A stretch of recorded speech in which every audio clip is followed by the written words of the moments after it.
It was a typical day for Helen. She had just finished her afternoon classes for the day and was making her way back to her dorm room. The sun was beginning to set, staining the sky with shades of orange and red as she walked.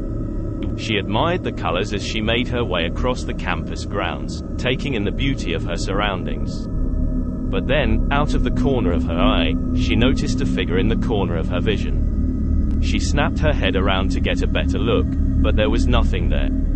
It was probably just her imagination. But then it happened again, a faint outline of a man standing in her periphery, as if it was slowly fading in and out of existence. And this time, Helen could make out more details: his dark clothing, his tall stature, but most of all his piercing eyes, watching her.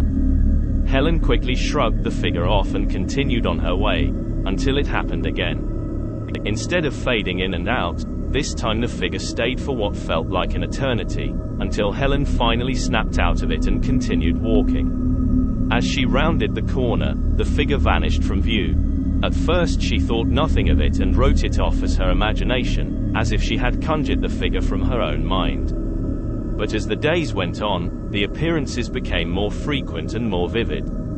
Helen found herself constantly being followed by a shadowy figure, whether she was walking through the halls of her dorm or sitting in her bedroom. No one else seemed to notice the figure but Helen, and the more she saw it, the more it began to haunt her.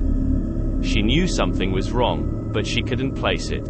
It wasn't until a few weeks later that she received a visit from a doctor and he diagnosed her with a brain tumor. Helen was heartbroken to learn that her terrifying hallucinations and shadow figure were being caused by the tumor, and more tragically, that it was going to be the cause of her ultimate demise.